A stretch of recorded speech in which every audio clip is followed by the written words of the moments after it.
was clearer than a memory.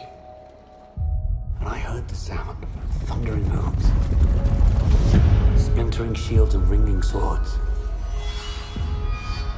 And I placed my heir upon the Iron Throne.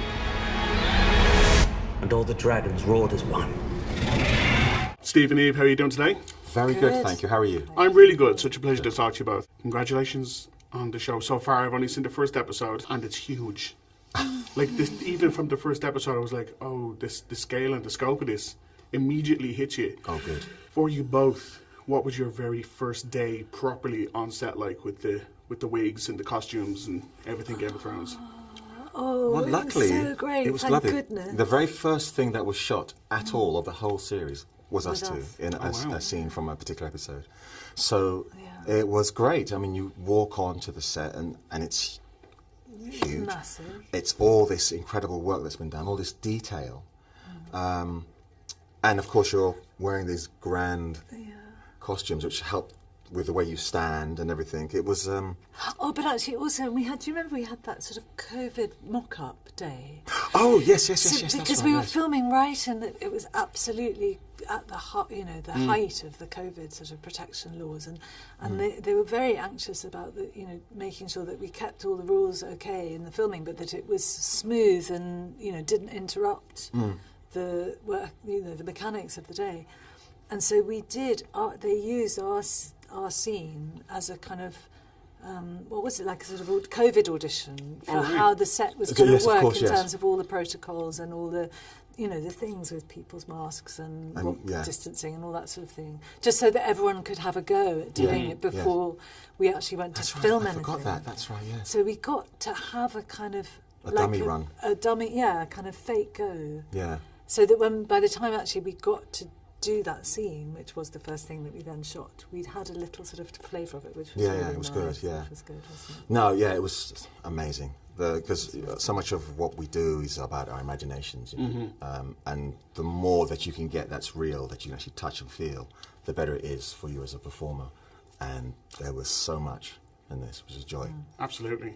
I don't want to presume anything, because obviously I've only seen the first episode, but could this all have been avoided if they'd simply made you the queen straight from the get-go?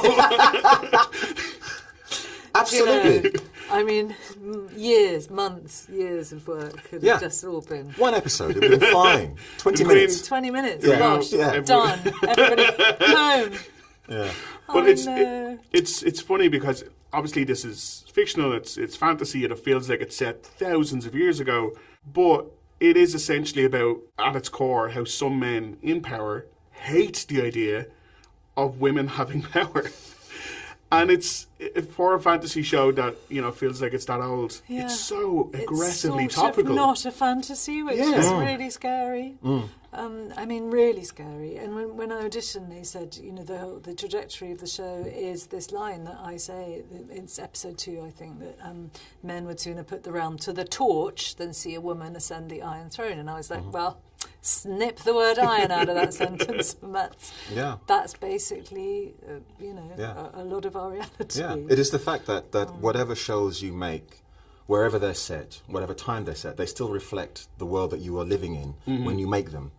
And so it is incredibly prescient that this show is about the challenge for people on the outside of the existing power structure. And that is exactly what we're seeing. What I hope, are the last throes of our old power structure.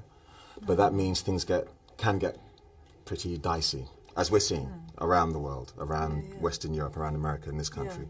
That there are new voices, new confidence in people who haven't been heard before, who are suddenly now stepping forward and going, well, no, this is what I want and this is what I expect, and so forth.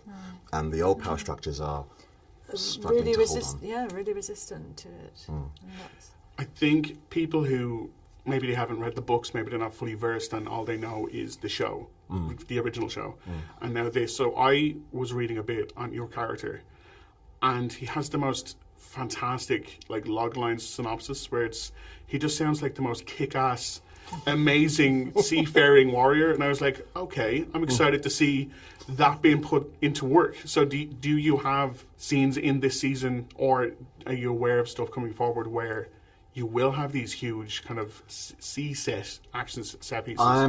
All I'm aware of is what we did. Okay. So there is some warfare, a little bit of a little skirmish, but for the most part, this season is more about the real. Certainly for him, is the real drama for him is about trying to maneuver either his wife onto the throne or his family close to the throne as possible. That's what happens. I mean, I guess if people like this show, then we'll do more. And then there will be plans afoot. I know I've not read the books, so I don't know what happens. But in terms of where we are right now, I think he is kick-ass. I think the thing that I like about him is the fact that we were talking about is that he doesn't care what anybody thinks about him, other than his wife.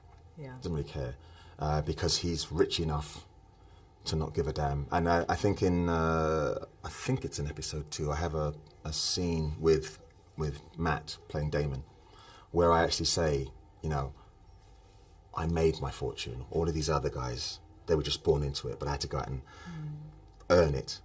And I think that's one of the things that fuels him. As he sits around the small council table, he's very much like, yeah, you lot don't have any idea about what the real world is, and I do. I did this. I get it. Yeah. That's He's a man of action, which I think she really likes. understandable. That's Yeah. understandable. And just one final question, if that's okay. I imagine there might have been a little bit of hesitancy because Game of Thrones is huge. The fan base is unique. Following that up, you'd be like, is that what I want? But you've got Miguel.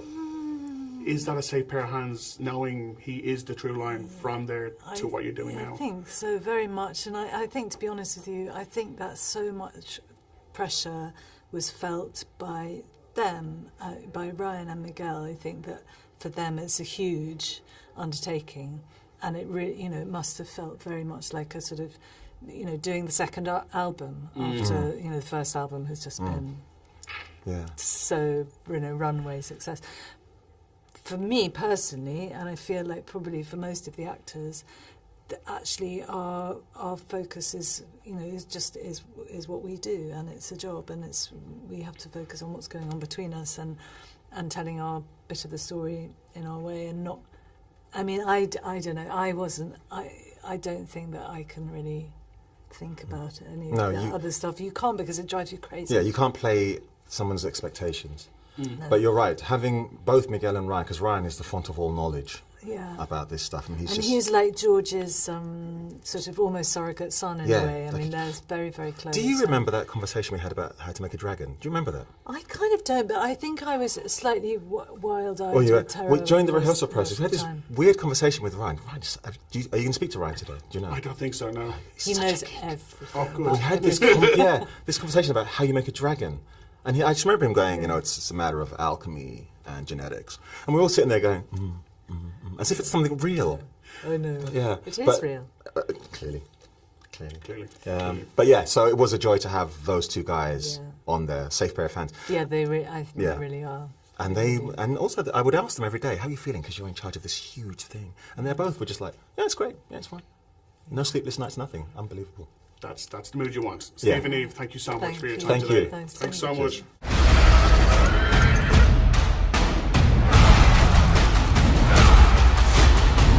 Where is duty? Where is sacrifice?